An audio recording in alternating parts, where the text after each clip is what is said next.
as this afternoon's keynote speaker. As he is familiar to some, however, others, let's do some sharing, shall we? Oh boy.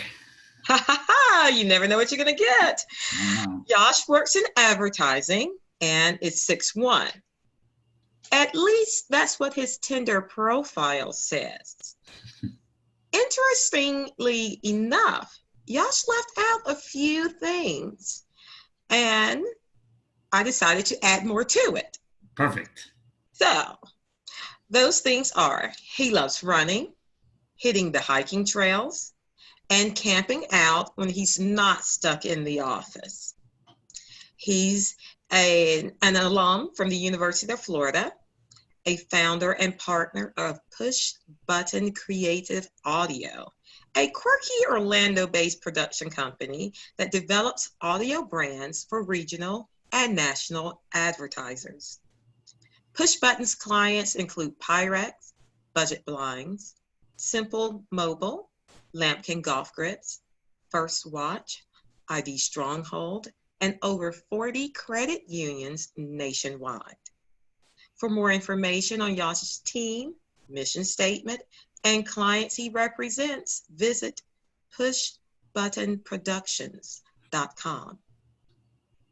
In regards to AAF, Yeosh is the chair of the National American Advertising Federation's Council of Governors, as well as a past governor of the 4th District. D3, let's give Yeosh a warm welcome. Thank you very much. I appreciate it. I think my bio needs a little bit of updating because I am now the immediate past chair. Obviously, I sent you that bio before the terms turned over a few weeks ago. So Mary Lee is now the chair. I'm our immediate past chair. It's a real honor to be here, you guys. I watched a little bit of Steve's presentation yesterday, and I just wanted to echo some of the things that he said about D3. I really have enjoyed all the time that I've spent with D3 representatives and at the D3 clubs. Just last year, I went to the Midlands. I gave the same presentation there at AAF in the Midlands. And man, it was just such a good time. Everybody there, everybody in D3 is just so warm and welcoming. And it reminds me a lot of my home district, which is District 4. I do want to also reiterate what Steve said about, your district being probably one of the nicest in terms of geography in the country. I just love spending time in the 3rd District. So thank you all for welcoming me to this, and thank you Danielle and Tiffany for arranging all of this. I'm going to go ahead and share my screen. Oh, well, so whoever the host is, if you could if you could allow me to share my screen, that would be just peachy. I think, is that Tiffany? Is that Danielle? Lynn says she's the guru. She's about to do it. She's on it. Great. So in the meantime, I'll tell you a little bit about why I'm the one doing this presentation today. So like Tiffany said, I'm the owner of Push Button Creative Audio. We develop audio brands for regional and national advertisers. Within the last 2 to 3 years, we've really gotten into the podcasting space.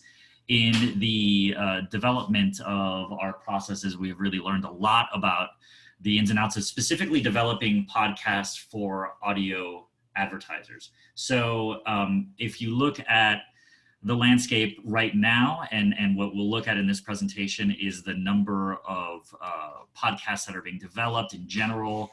You really see an uptick. Oh, thank you. I got that screen share. You really see an uptick in the amount of brands and also individuals that are getting into the podcasting space.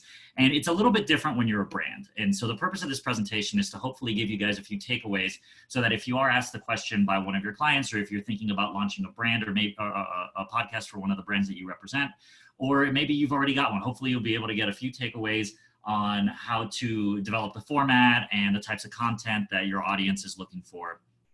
So hopefully you guys can see my screen, and I'm going to hit present here. All right. I'm going to assume you all can see my screen while it's loading. Yes, we can. Thank you. Perfect. Thanks, Tiffany. So first of all, let's talk about why podcasts. If you look at the digital revolution, really, that started in the mid to late 90s, And you see what went on with print, right? So print was all but declared dead because of the revolution of the internet and the formation of blogs and individual websites that carried that content. And really, is print dead? No, it sort of evolved into online media. Similarly, you look at YouTube, right, and the fragmentation of the segmentation of the television markets through digital platforms. And it's done a lot for television. Digital transformation has done a lot for television, right? And so if you consider, it's only logical that the digital revolution would also have a huge impact on radio. Radio's been around for over 100 years. And honestly, in my opinion, it's kind of surprising it took this long for podcasts to come to the forefront of pop culture, of culture in general. So when we talk about what podcasting is, really, it's a storytelling vehicle using an audio medium, right? Which is very, very, very similar to what we saw in the 1920s and 30s with, popular broadcasts. If you think like War of the Worlds, for example, is one that you've probably heard of or you studied if you are an advertising major. There is certainly a very similar aspect of what was going on then is repeating itself now. People used to gather around the radios to listen to stories or news or whatever. We're doing the same, but now we get to do it in a format that we can carry with us in our pockets, right? It's still a shared cultural experience. But basically what we've got is radio for hipsters, which is fantastic. Dudes like this, which I am super beard jealous of. But at this point, we really have to look at what the future is of where podcasts are taking us, right? Because if you consider what happened in the early days of blogging, right? Everybody sort of just decided they had to have a blog. Every brand, every person said, I need to get into blogging. Why? I don't know, because I do. And over time, a lot of the bad ones obviously fell away and the good ones rose to the top. And now what we have is a pretty established order of blogs that you may check out or different websites that you might go to for news and information gathering. But why is it happening? And the reality is that it has put, if you consider specifically blogging, it gave consumers a microphone. It gave you the opportunity to have a platform. Prior to the internet, right, you had to have a significant amount of money or status or position in order to be able to have an opinion that was widely distributed. So you had to be a columnist for a newspaper, or you had to own a television station, or you had to be a reporter or something, right? Now, you don't need any of those things. Now you can create content on your own and distribute it, and your opinions are weighed almost as heavily in many cases as some of those people who do have the resources to do those things. It's a double-edged sword. It's great on the one hand because it creates a huge amount of conversation and content, but on the other hand, it can be completely overwhelming. But all along, audio producers like us were like, oh my God, yeah, of course we knew that this was going to happen because we could read the tea leaves, right? I remember back in 2005 or 6 when we were starting our audio production company, there was a lot of people who were like, audio production's dying, radio's dying. And the reality is that never happened. And I think that we knew that. We knew that radio as a platform itself wasn't the same as newsprint media. But, radio is still surging in terms of listenership. There's still over 98% of Americans listen to radio. Still more people listen to radio than are on the internet in the US. So it's still a hugely distributed platform. But audio producers all along knew that this storytelling vehicle was going to eventually have to evolve into a digital platform. There's just no two ways about it. So, but first, let me just give you a quick recap. And I kind of did this when I was buying a little bit of time earlier, but I'll give you a quick recap. My company, Push Button Creative Audio, founded in 2006, blah, blah, blah. 3 things to know about me. Here, I'm a partner. I've been developing creative audio for 15 years. We've been industry recognized for a long time. There's a few of our clients, like Tiffany said, but I'm going to breeze past all of this because I want to get to the content of today's presentation for you guys. Today's consumer is increasingly more comfortable with audio-first environments, right? You think about what our home life is like with Alexa and Google Home. We're getting more and more comfortable with devices that are audio cued and also audio responses, right? And there's a number of reasons why those are more beneficial than, in certain circumstances, more beneficial than ones that have visual and audio combined. 2020 has been said to be the year of podcasting. I'd like to play a game with Google every year where I like to see how predictive Google can be. So in putting together my presentations at the beginning of the year, I will often ask Google, like, what is this going to be the year of, right? So I asked Google that question, and here are a few of the things that Google popped back with. Google said that 2020 was going to be the year of the rebrand, which, if, you know, arguably is like every year if you're in advertising. Said 2020 was going to be the year of the consent-a-corn. Consent-a-corn, for those of you who are uninformed, is essentially a hall monitor at a bar or a club. So I think not only did Google get this one entirely wrong, they probably didn't factor in that we wouldn't be going to bars or clubs at all in 2020. It says 2020 would be the year of the earth pig, which is just factual and gives me an excuse to use this little piggy, which is all I really wanted to do on this slide. It said 2020 would be the year of the layered pixie. Nothing about hair dye, nothing about mullets, but it did say the layered pixie, which I think Google got this one wrong as well. I think some fashionistas will have to chime in on this and let me know for sure. But as far as I know, this is not a thing. However, 2020 is the year of podcasting, and the year of podcasting has been around for many years, actually. And I'm going to show you a few data points as to why we believe that is. So on average, consumers are looking at about 52 minutes of audio on their mobile devices every day.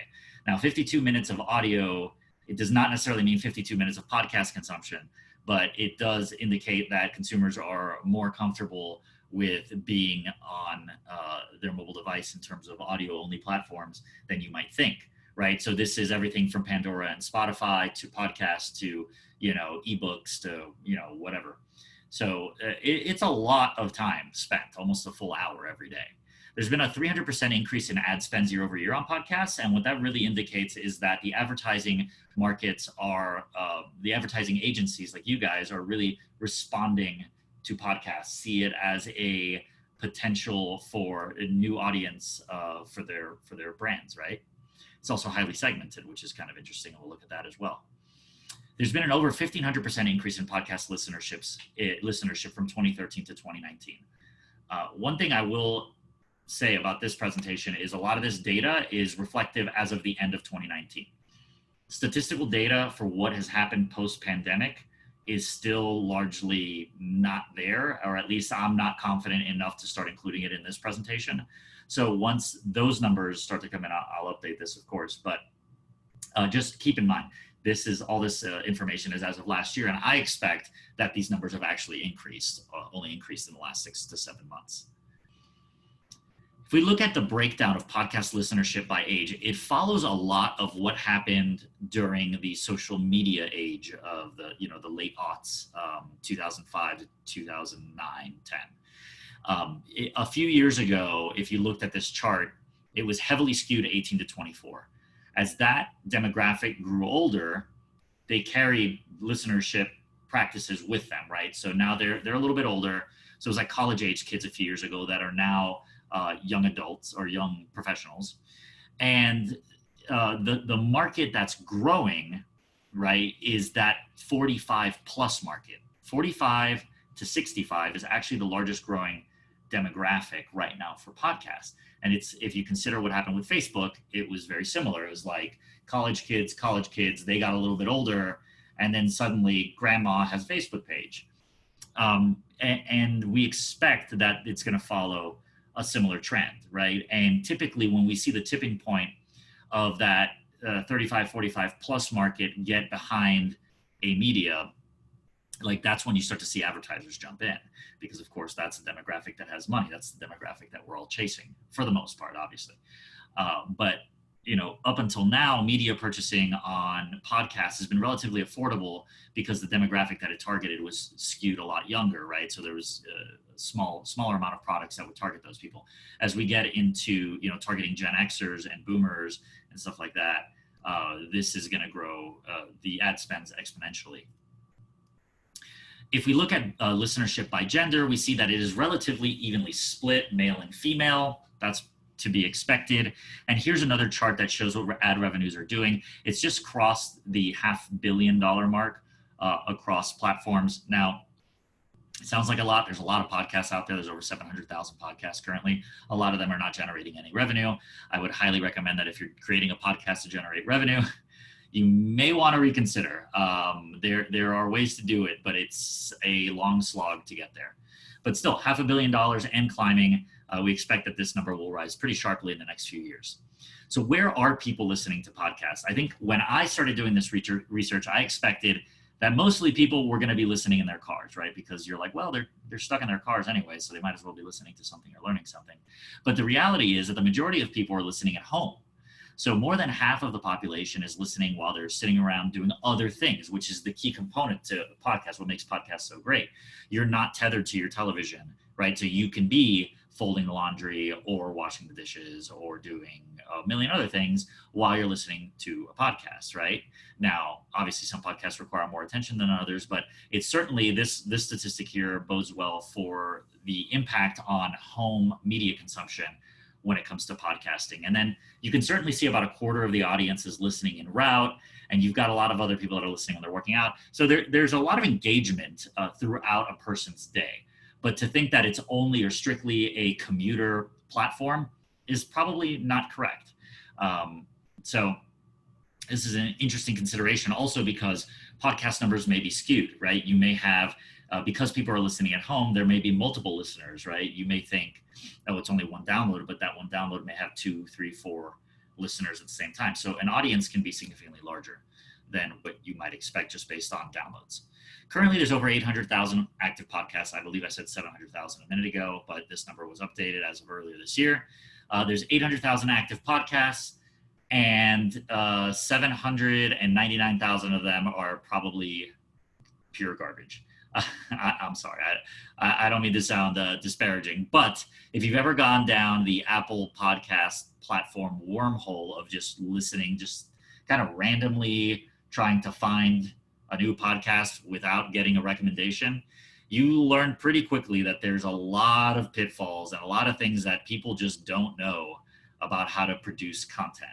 And if you, like I myself, I'm not an advertising major. I actually went to school for film and television production and ended up specializing in audio. So for me, right, like it's like I can't handle it. Like it's too much to bear to listen to somebody who on a badly produced, even if they're a great host, if the technical production on it isn't good, it drives me crazy. But I'm sure that you guys can certainly see as advertising practitioners how a lot of these are falling flat, which gives you a great opportunity to develop content. In a lot of ways, it's like how when YouTube started, there was just a million people trying to get on there and produce YouTube content. And now you look at YouTube and you can see there's high production value. The general consumer is catching up, right? They're purchasing better lighting, they're purchasing better sound, their editing skills are sharper. So, overall, we expect that podcasts are going to follow all along the same lines. It's just going to take a while for the general consumer to get there. More than half of Americans have listened to podcasts, right? Which is a pretty substantial number to penetrate. Like that is a big deal that more than half of Americans have done so. And about 1 in 5 are listening to podcasts every month. This was as of 2018. That number grew in 2019. I could not find the statistic for 2019 that encapsulated that. But about 1 in 5 Americans, about 20% of Americans are listening every month. That's pretty substantial amount of people. Some more data points that you might find interesting is that there was a 27% increase in podcast creation in 2019 alone. There's hundreds of thousands of new podcast series produced every year. Many of them, unfortunately, will not make it. If you are looking to produce high quality content, I'm going to give you some tips here in a few minutes that will help you create the kind of podcast that will have some longevity and also content that will be interesting to your audience. The average podcast listenership listens for a long time, about 6.5 hours a week, which, on average sort of lines up with what we had said earlier, about an hour a day. The average person has about 6 subscriptions, right? So a subscription is, think of it like a YouTube channel, right? So you subscribe because you want to know when there's future episodes coming out. It's the RSS feed. So you can subscribe to something. So the average person has about 6 subscriptions, listening to about 7 episodes a week. not every podcast is weekly, not every podcast is monthly, and those decisions are based entirely on the format that you are deciding to pursue. So what is a brand podcast? As many of you probably already guessed, it's when a advertiser decides to get into the podcast space, right? And typically it's done in a way that is very brand centric, right? So you would think, I have a bank, I'm going to create a podcast about banking or about how to get a mortgage, things like that. That is very typical of the types of calls that we get, right? I have a car dealership, whatever. That's a terrible example, but I have a clothing line. So I want to do a podcast about my clothing line. Well, the reality is that that type of podcast is ultimately not appealing to the audience. And we'll talk about why that is and how to create the kind of content that will be appealing to that audience. But why should you consider a brand podcast, or why should you consider adding this to the types of services that you're offering your clients? Well, obviously it helps increase brand engagement, right? Because you're now forming a one-to-one relationship with your audience. Podcast is seen a lot like morning radio, where that relationship is between the host and the audience member, right? Broadcast television, commercial advertising is seen as a broad message from brand to many people. This is direct engagement, which is more along the lines of what a lot of brands are trying to achieve, particularly in a modern social media era. It increases brand awareness, of course, for obvious reasons. This is more of a PR tool, right? A podcast is more of a tool to give your audience the type of feeling that you want to you want your audience to have about your brand, right? It's more about creating that connection than it is about selling product, at least if you do it correctly in most cases. It elevates the brand because you're now seen as brand or as industry experts.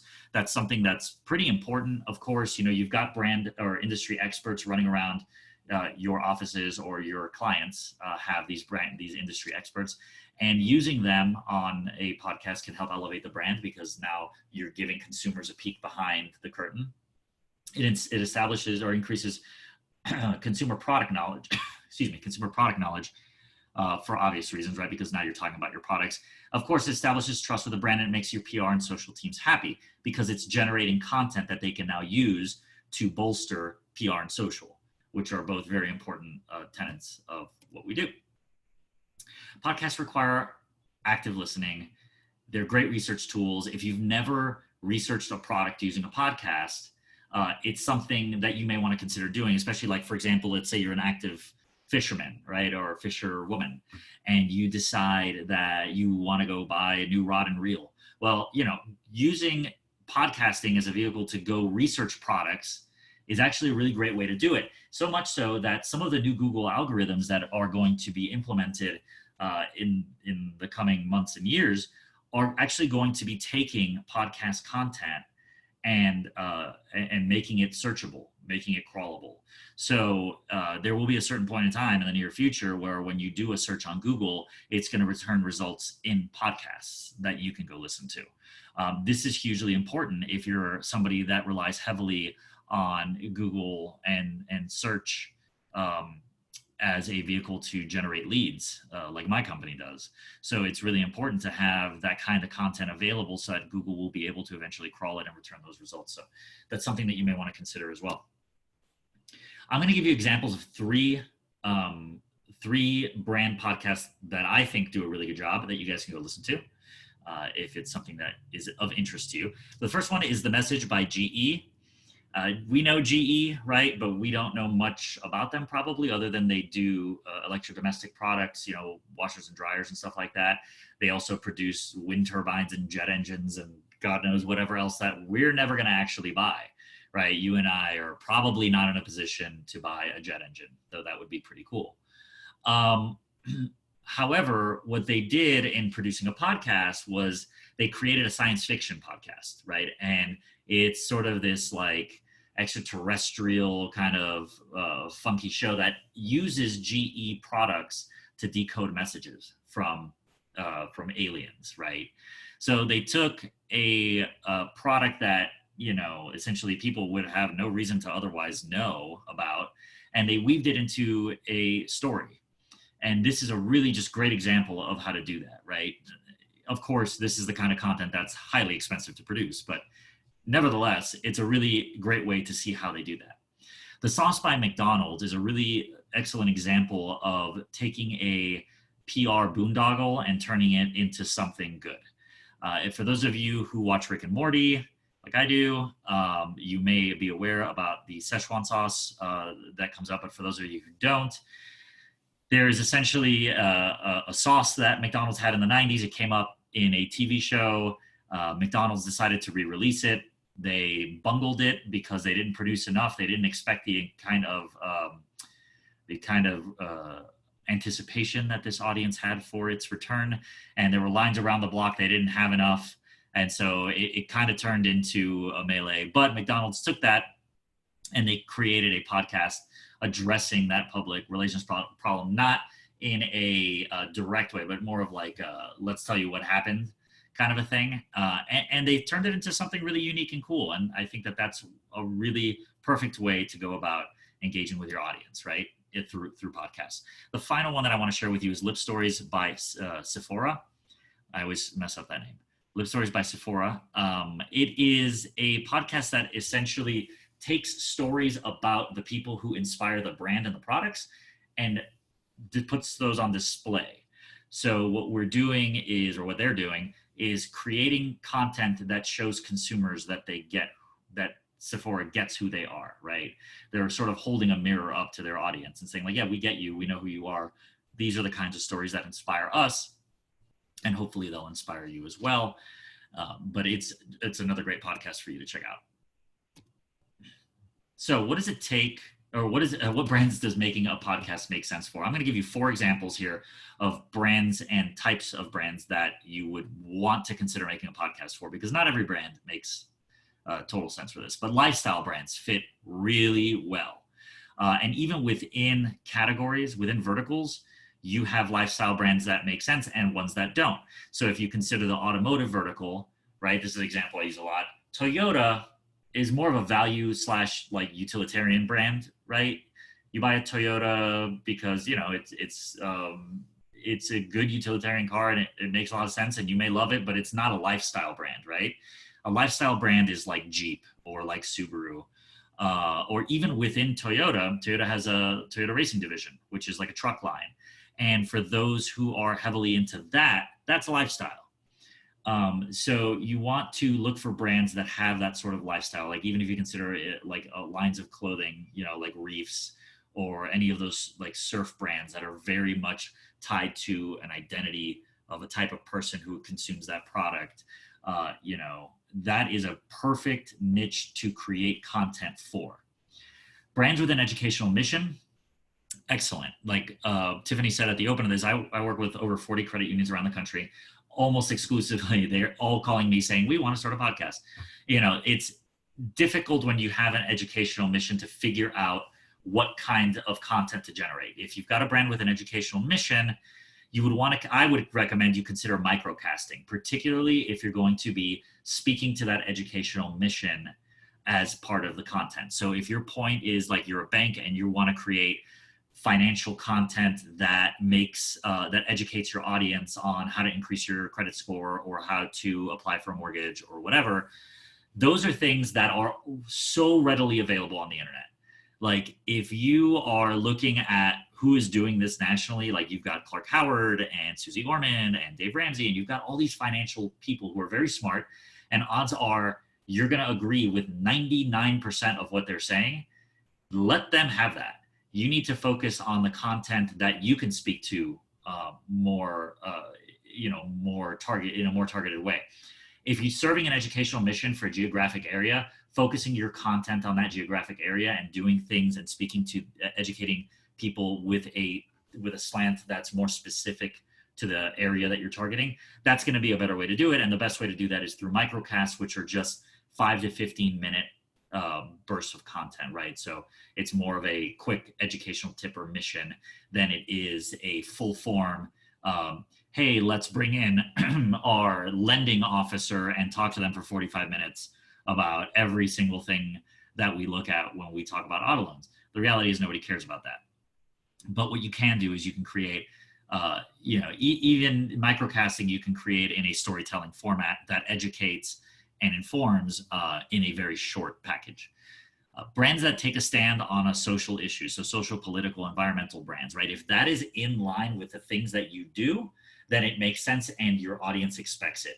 If you don't have that as part of your core brand, that social, educational, or social, environmental, political type thing, then stay out of it because the reality is that, people will find, and I'm talking here specifically in regards to generating entire podcast content. Obviously, there's social, political, environmental causes that we can all get behind that are maybe more worthy of like a press release, but to develop full brand content behind a podcast, if your audience is not used to that kind of content from you, odds are they're going to be a little confused about why you're putting that sort of content out. Brands looking to connect with an audience on a more intimate level. Of course, like I said, it's a one-to-one relationship with a podcast. This is a great opportunity. Like, for example, somebody like that T-Mobile CEO, if you guys are familiar with a T-Mobile CEO, he's got an eclectic personality. People follow him on YouTube and people follow him on social channels. That's a one-to-one. He uses that persona to create a one-to-one relationship. Somebody like that would make a lot of sense for him to produce a podcast because that's the kind of connection that they're looking for. So there's 5 things that you'll need to create a great branded podcast. The first is going to be the tech, then of course the idea, the process, the platform, and then the metrics, how we measure it or how we make money off of it, if that's something that you're considering. So the tech that you're going to need is fairly simple. There are sort of like ready-made package like tech that you can go out there and purchase. This microphone, preamps, mixers, analog to digital converters, a digital audio workstation, which is a fancy way of just saying editing software, and of course speakers or good headphones, right? This type of stuff, you guys can email me after, and I'm happy to make recommendations. If you're looking to do consumer grade, you could probably look on the low end of about $1,000. On the higher end, if you're looking to get like entry-level pro grade, I would say in the $3,000 to $5,000 range is what you're looking for. For a brand podcast, if you're looking to represent the brand in a very professional way, I would recommend going at least low-grade consumer. I would highly recommend working with a studio, either in your local market or contracting a studio that does a lot of podcast development to do this stuff for you. But you guys can email me after. I'll provide my email address, and then we can have a conversation about the kinds of things that you can do. You also have to consider the sound treatment in the room. What kinds of room that you're in, how you're going to diffuse some of the sound, echoes, all that stuff. The idea, this is where people tend to get stuck, right? So, excuse me. What I'm going to do is I'm going to walk you through a few things because I cannot tell you exactly what you should develop because that's going to be unique to your individual brand. However, what I can do is give you a few things that might get your mind aligned with what your audience might be thinking. So first, let's talk about podcast formats. These are 6 basic formats that you'll see all through podcast universe, right? So first, you've got your monologue. That is obviously single person, microphone, and highly difficult to pull off because you really need a person who's got a dynamic personality and somebody who's interesting to listen to for long periods of time. And short of being Barack Obama or Rush Limbaugh or somebody that is just very dynamic and a good orator, is very difficult to pull this off. I would almost recommend that you just cross this one off your list unless you're doing microcasts, very short 5-minute, 10-minute things. Otherwise, if you're looking for a more long-form 30-minute, an hour thing, I would highly recommend just knocking this one off. The second one you want to look at is multi-host, right? So this is kind of a little bit more like a morning radio show. It's great because it allows the audience to listen to an established relationship, right? You've got 2 people or 3 people or 4 people who kind of develop a relationship, and then the audience gets to participate in that or listen in, kind of almost listening in like on a telephone call. But they get to have that established relationship or with the hosts, right? And it allows for different opinions. It allows for debate. It's a lot more interesting. The third one is your interview, right? So your interview format is where you bring people in a subject matter expert or somebody that is interesting to talk to. The key with the interview is that you must have access to people who are not commonly interviewed or that people want to hear from. If you are going to pursue an interview format and all you're doing is bringing in somebody from the office who doesn't have a unique perspective or doesn't in some way inspire excitement around from the audience, then it's very difficult for that interview format to work because people start to ask why I care about some random person's opinion. They got to have the credentials, right? So you got to have access to the right people to get that interview to resonate well with your audience. The roundtable conversational format, this is a little bit of a panel, right? So when you bring in multiple subject matter experts, or when you bring in some team members and mix them with some other people, and you're trying to spark a debate, right? The good thing about this is you get a lot of differing opinions. The bad thing about this is that when an audio only format, people can lose track of who's talking.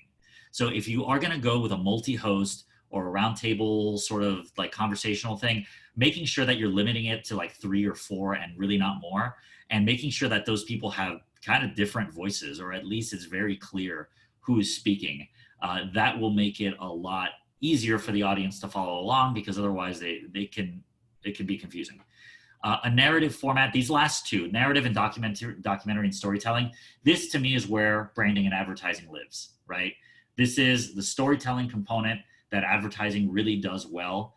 Like, this is where I think brands mostly belong. However, the narrative and the documentary storytelling formats are the most expensive to produce. They take the most time, they take the most resources, but they are the most interesting, right? So this is, if you look at This American Life, or like these long format shows, like the ones that I described earlier, like GE, right, where they're creating a full storyline.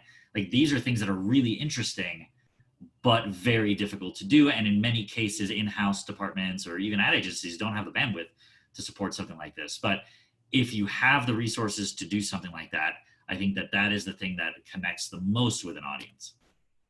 So another thing that I want to mention to you guys to get your minds aligned with what your audience might be thinking is the types of podcasts that people are searching for. So these are the 5 most popular podcast topics, right? So you've got society and culture, business, comedy, news and politics, and health.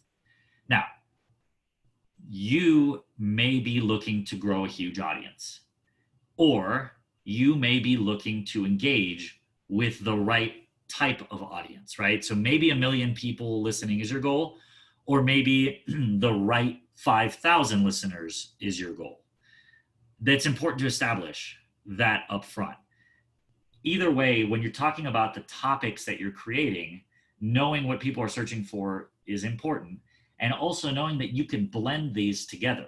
It doesn't, just because people are searching for business podcasts doesn't mean that a business comedy podcast would not do well. And as a matter of fact, it might do very well because you have an audience that is a little bit larger than any one of these single topics. So considering blending these things together, just like in the previous slide when we talked about formats, blending formats together also makes a lot of sense, right? So you may have an interview portion of a show, you may have a roundtable, debate on it as a portion of the show, you may have a storytelling aspect of the show.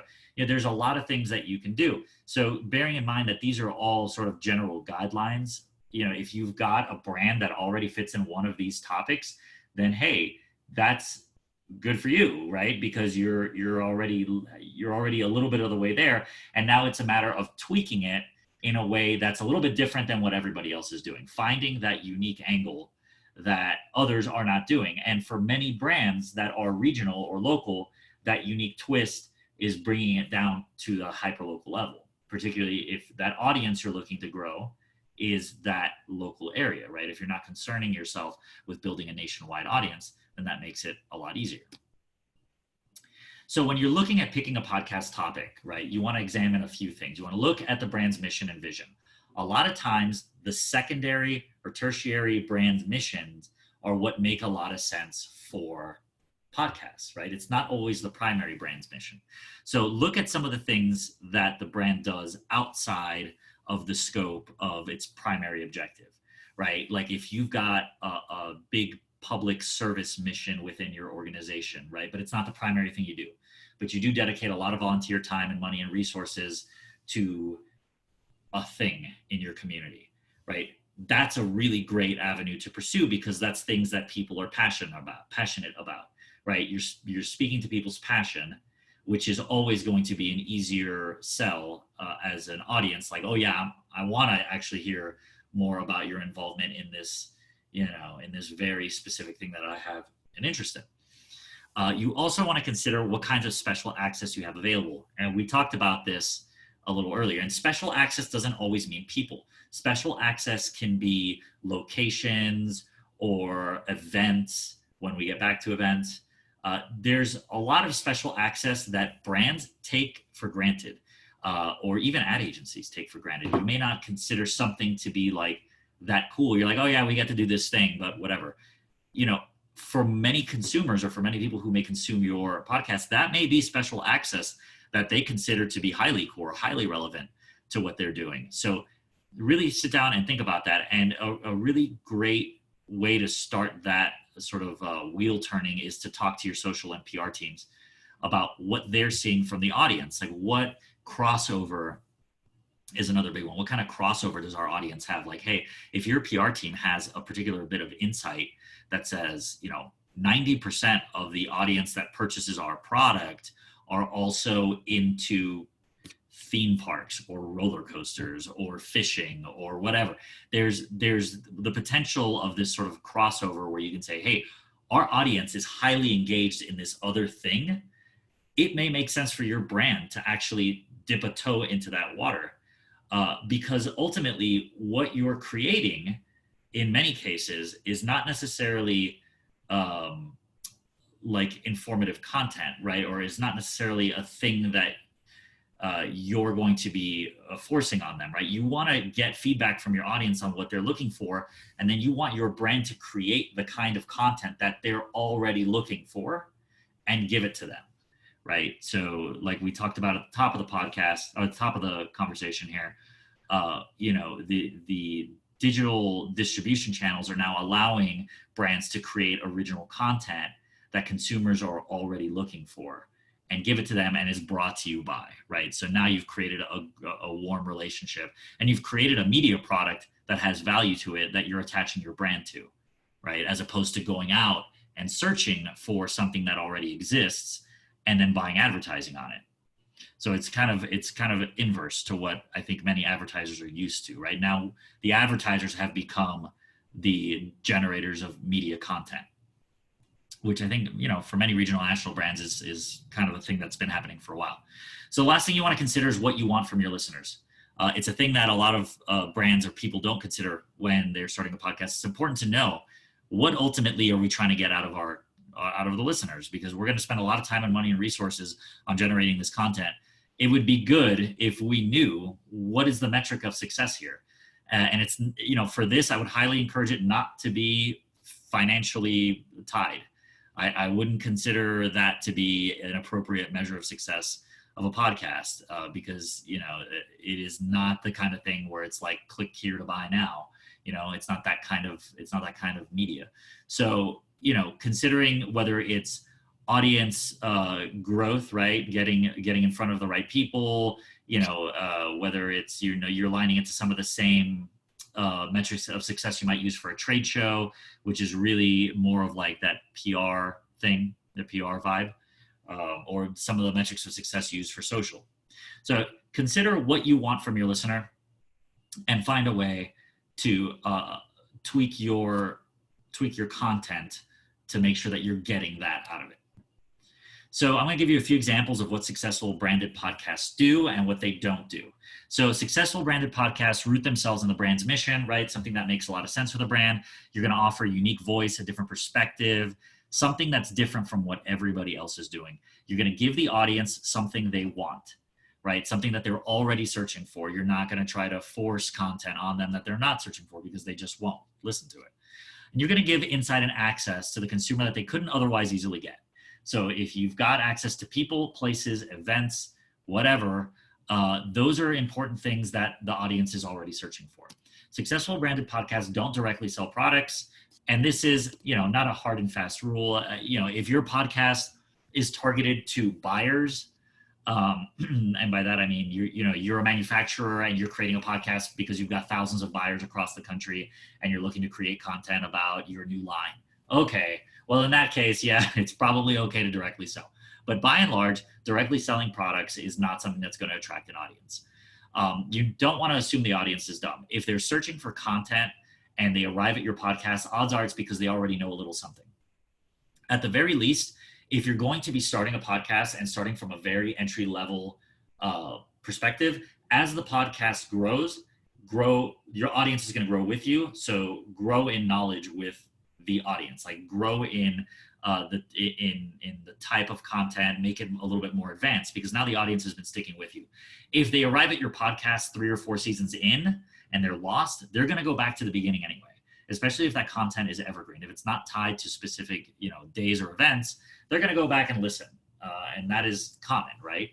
So you definitely also do not want to have a boring host. People tune in for personalities, and that is the truth of every type of media. People are going to be connecting to a person and the brand.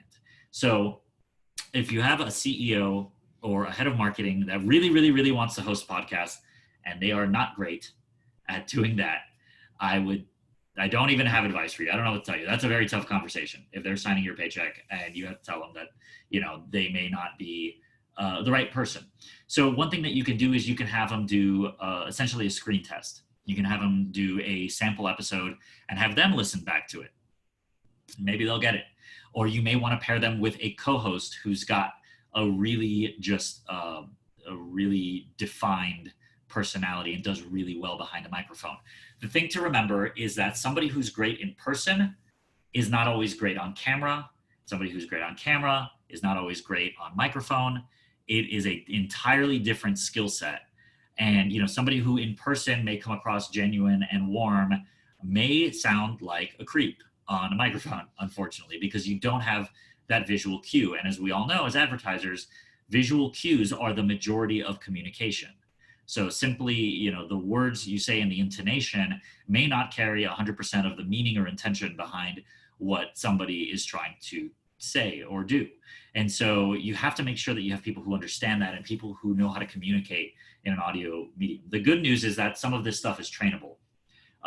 Like specifically how to interview, those things are trainable. What is not trainable is interesting personalities. If you've just got somebody who's got a flat personality, and I have lots of people that I know, and they're wonderful people and I love them a lot, but they're not great on mic. And they just don't have that entertainer personality about them.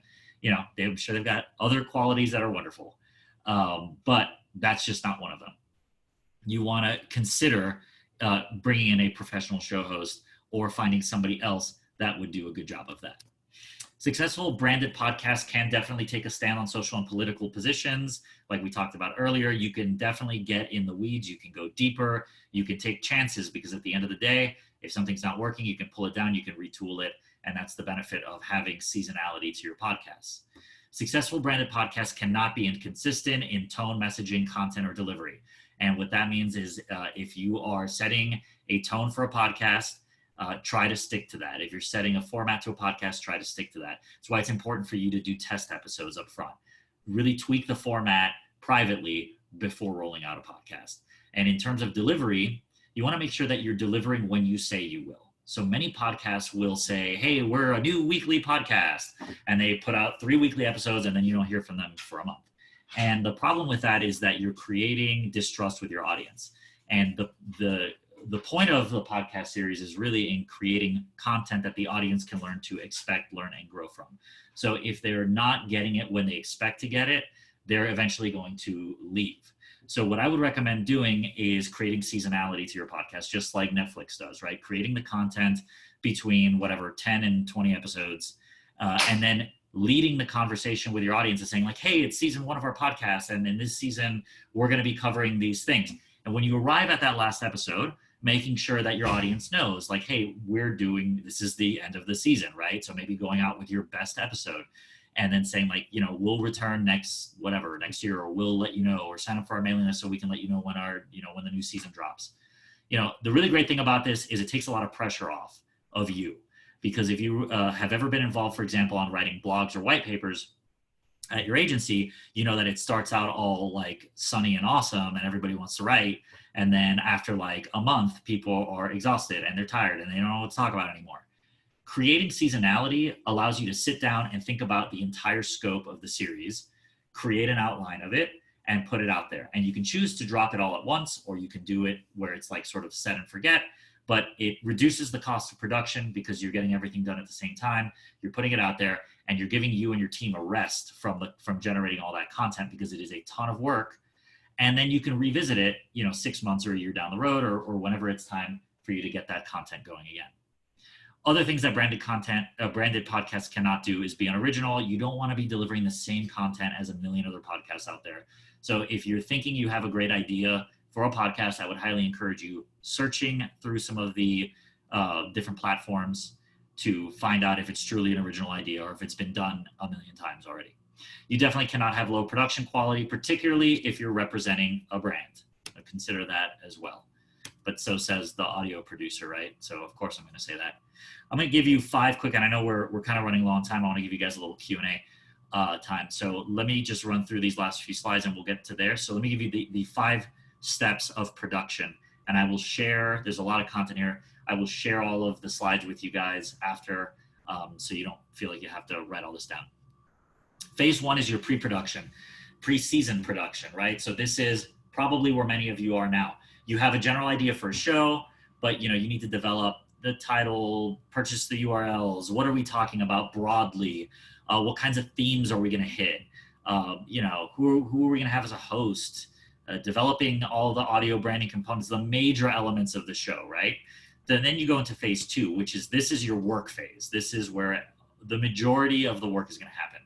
And this is where it really helps to have a point person as the producer of a show, right? So you've got that person who's doing researching topics and selecting like what specific episodes are going to be talking about. Who are we going to be interviewing, contacting those people, doing pre-interviews, developing the content for the show into a package that you can deliver to the host and the guests so that they generally understand what the show is about. If you're doing a storytelling sort of a show, right, it's laying out that story. It's making sure that you're sort of getting it all fleshed out so that there's a nice beginning, middle, and end. It's connecting with the studio partners to make sure that you've got the tech and all that figured out, and then coordinating ultimately all of these things to be put together. Phase 3 is your recording phase. This, if you've done phase 2 really well and you've planned really well, this is a breeze, right? So it's be on site, record, have fun, bring in your hosts, bring in your guests, have just that vibe of that just studio chill, hangout, talk, whatever. Everybody loves this part. But then you get to phase 4, which is another work phase. But again, if phase 2 went really well and phase 3 went really well, phase 4 should be pretty easy too. And that's your post-production phase, where you put the show elements together. Your producer comes back in, helps to lay everything out, and you listen back to the show and you correct a few things. And then you're like, oh man, this is awesome. I love it. Let's put it on and get it on the Apple Podcasts, your Android platforms, your iHearts, your Pandora and Spotify platforms, whatever platforms you decide to use. And then phase 5 is your post-show launch. This is where your social teams are heavily involved, your PR teams. You're making sure that you're bringing those visual content, the photos that you took during recording and all those things, and providing it to those teams and making sure that they're using it to grow and promote the audience, right? So this is probably the longest phase because it's as new episodes are coming out. You're seeing how the audience is reacting to particular segments, and you're taking notes because then you're going to go back to phase 1 where you're going to say, okay, what worked last season and what didn't? And that is very important because that new season is the opportunity to make adjustments to the show. Finally, your platforms and promotion. Platforms and promotions. Apple's podcast is still the king. You want to consider other ones at Android platforms like Stitcher and SoundCloud. We've got a huge proliferation of new media platforms for podcasts now. Like I said, iHeart's got a new one. Pandora, Spotify have new ones. every major media outlet is now rolling out their own platforms. You don't have to be exclusive to any of them. You can be on multiple ones, right? So you can tell people to just search for you on whatever platform they prefer. Finally, the metrics and the money. You want to consider setting up a promotional plan. Creating PR plan to promote the show is very important on the upfront. Working with your PR and social teams early to make sure that they have everything that they need to create an audience. You have to develop a plan to develop the audience. You're not simply going to put a podcast out there and grow an audience. You may want to consider purchasing social ads. You may want to consider purchasing ads in other podcasts that have similar audiences that what you're trying to capture. You may want to film some of the process to advertise on Facebook. You need to set up an RSS feed so that when there's a new episode, it's pushing it to the mobile devices of your subscribers. You want to make sure to cross promote with your blog and other content that you have out there. These are all, really fairly low key things that you can be doing. If you want to track your listeners, downloads versus subscribers, which we talked about earlier, PodTrack is a great software. There's a million softwares. By no means am I like endorsing PodTrack. I'm just telling you this is one. There's probably 10,000 other ones that are better and have other tools, but this is one that you can do. You can determine what success is for your brand. Like we talked about, do you want the 1 million listeners? Do you want the right 5,000 listeners? And using that to determine whether it or not it's a success. And of course, keeping your content evergreen is going to be helpful in generating larger numbers of listeners, because as listeners discover you later in seasons, they can come back and listen to earlier seasons as well. As far as the ads, if you're looking to place ads, like if you're a media buyer watching now and you're looking to place ads, or whether you're looking to sell your own podcast through some different advertising platforms, there's 2 that I'm going to let you guys in on, I'll tell you about. The first is AdvertiseCast. This is for smaller podcasts. So you've got a reality television show podcast and you want to get some advertisers. You put it up here. You may get an occasional offer to run an ad or to endorse something. It's kind of cool. It's self-signed up. There's no like paywall or anything like that as far as I know. The second one is going to be mid-roll. Mid-roll is by invitation only. It's when you've established enough of an audience to be able to command their attention. So if you are looking for to place advertising on behalf of a brand on one of these national podcasts, then I would recommend going through mid-roll. So the types of ads that are typically on podcasts you're probably familiar with: your pre-rolls, your mid-rolls, your post-rolls, your live reads, and your recorded reads. Now, your live reads are obviously your gold standard. To have the host actually endorse a product on the air is probably the best place to be, but also the most expensive. Your post rolls, you might as well be burning your money because nobody listens after the podcast ends. But your recorded reads are also pretty good options. That's just a standard commercial on a podcast. Some final quick tips I want to offer is to put together a dynamic team on air. Don't rely on a single person. Segment, have different hosts for different segments. It's also a great way to involve other people. Creating segments that involve your listeners is a great way to do to create a connection with your audience, and that can be through call-ins, that can be through competitions, that can be through polling. You could poll on Facebook and talk about the results on air. There's a lot of different ways to involve your audience, but it is important to get your audience involved. You can occasionally have one come in and be a co-host or something like that. Find a way to involve your audience, and they're going to help grow your audience. Look for guests that already have followings in your target demo. That's a really obvious one. Just makes sense. Invest in production quality. Again, so says the audio engineer or the audio producer here. So I would highly recommend, if you're representing a brand, that you work with a studio. Find a production company that you're comfortable with, that has a great process, and that can do this for you, because they're going to take a lot of the load off. Particularly if you have a production partner that helps in the actual producing, right, the generating of the content. And of course, be consistent, create content ahead of schedule as much as possible. But you guys know this because you're in marketing and you know how important all that is. So let's go make a podcast. I hope you guys have enjoyed this. It is 11:30 what time is it there? 1:30 on the dot. Hopefully we have some time for Q&A, but if not, I am going to let Tiffany let me know, or Danielle. We do have some questions that came in, so I will send those to you. The first one you answered is Apple the prominent way podcasts are downloaded. I think you've said they're king. So if you're going to start Yeah. a podcast, it seems like that's a good place to get started. For sure. And one thing that I will mention about Apple is that it takes them about 2 weeks to populate that first episode, up to 2 weeks. So don't expect that you're going to have a podcast finished today. That's something that's very timely. The first episode is going to take a while to get on. So just expect that. Good to know. Yeah. Most podcasts come out once a week. Is that, in your opinion, is that pretty much the only production schedule that works? No, not at all. I think monthly podcasts do really well. And I actually think that dropping a series, in what I call Netflix style, is actually really good as well. Just dropping a full 13 episodes and saying, hey, our podcast is ready for listening. And if people want to consume it all in 24 hours, then awesome. I think weekly is a way to burn yourself out really easily. And unless you have a reason to be weekly, like if you're like some sort of let's say you do political, you want to do a political podcast. Yeah, weekly. Totally understand. And it has to be ongoing, but you've got content every week, right? Especially during an election year. So yeah, that makes a lot of sense. But if you're a brand and there's no timeliness that you need to consider, then I think it's totally fine to go monthly. The important thing is to get people to sign up to be subscribers so that when a new episode comes out, it automatically pushes to their mobile devices. Great answer.